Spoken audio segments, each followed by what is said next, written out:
Hello everyone, मैं हूं पंकज। दोस्तों, इस वीडियो में हम सुप्रीम कोर्ट के एक रिसेंट और बड़ी जजमेंट के बारे में बात करेंगे, जिसमें honourable supreme court of India ने Uttar Pradesh board of Madrasa education act 2004 की कॉन्स्टिट्यूशनल वैलिडिटी को अपहोल्ड किया और बताया कि ये एक्ट कॉन्स्टिट्यूशनली वैलिड एक्ट है।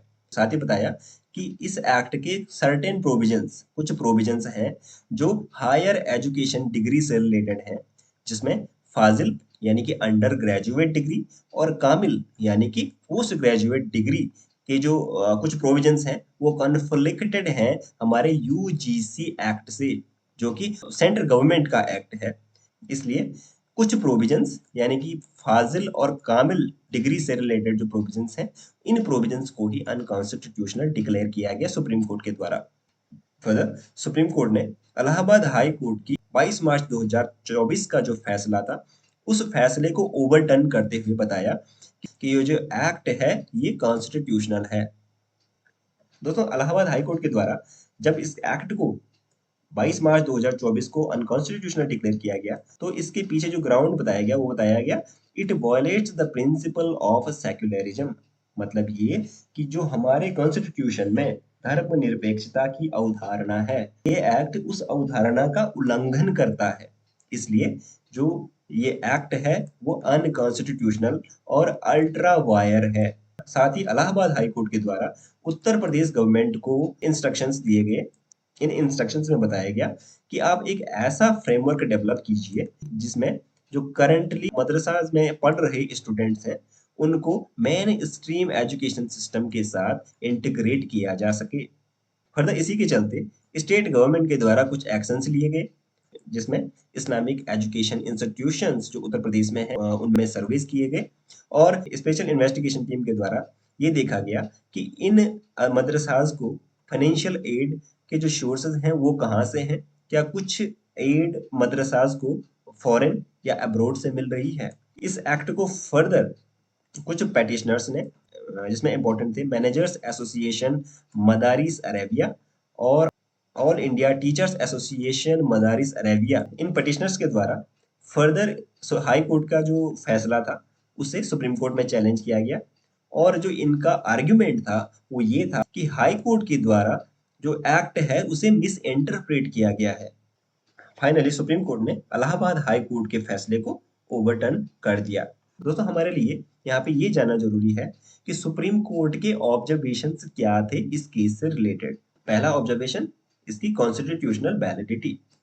दोस्तों, डीवाई चंद्रचूड़ जी के द्वारा बताया गया कि जो ये मदरसा एक्ट है ये इफेक्टिवली रेगुलेट करता है स्टैंडर्ड ऑफ एजुकेशन उन मदरसाज में जो गवर्नमेंट के द्वारा रिकॉग्नाइज्ड मदरसाज हैं।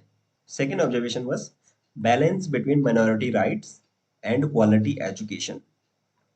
यहाँ पे सुप्रीम कोर्ट ने एम्फेसाइज किया, yes there has to have some balance between the rights of minorities and the quality education.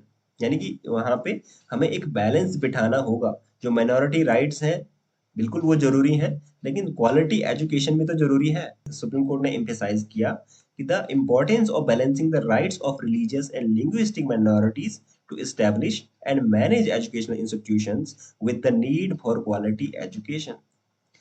दोस्तों, हमारे लिए आर्टिकल 30 ऑफ इंडियन कॉन्स्टिट्यूशन कुछ राइट्स देता है माइनॉरिटीज को, जिसमें वो अपने चॉइस का एजुकेशनल इंस्टीट्यूशन इस्टेब्लिश कर सकते हैं और उसे एडमिनिस्टर भी कर सकते हैं।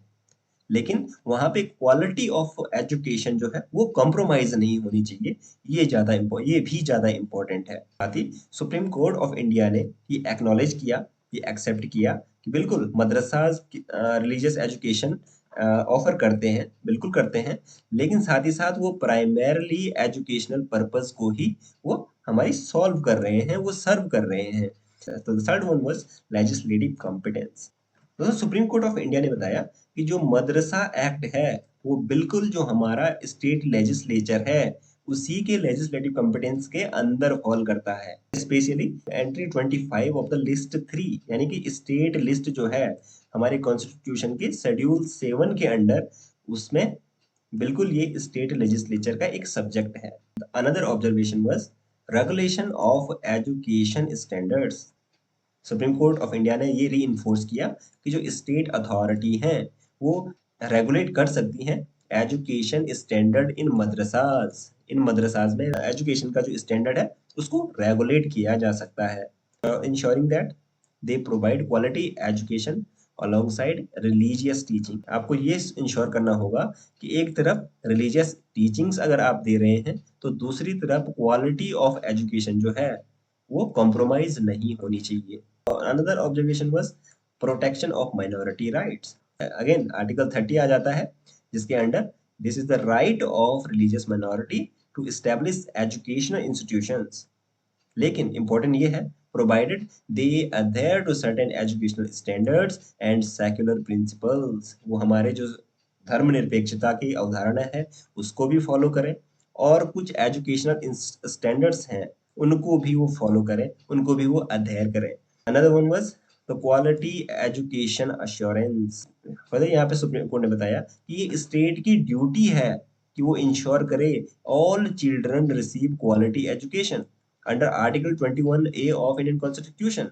और ये फंडामेंटल राइट है हर एक चाइल्ड का under the age of 14। Fundamental right है हर एक बच्चे का कि उसे क्वालिटी एजुकेशन मिल सके और स्टेट इसके लिए ड्यूटी बाउंड है। So finally in conclusion we can say that supreme court of India ने इलाहाबाद हाई कोर्ट का जो फैसला था उसे ओवररूल किया और साथ ही बताया Uttar Pradesh board of Madrasa education act 2004 constitutionally valid है एक्सेप्ट सम प्रोविजंस। जैसे कि हम जानते हैं सुप्रीम कोर्ट ऑफ इंडिया को फंडामेंटल राइट्स का गारंटर या फंडामेंटल राइट्स को सेफगार्ड करने वाले इंस्टीट्यूशन के तौर पर जाना जाता है।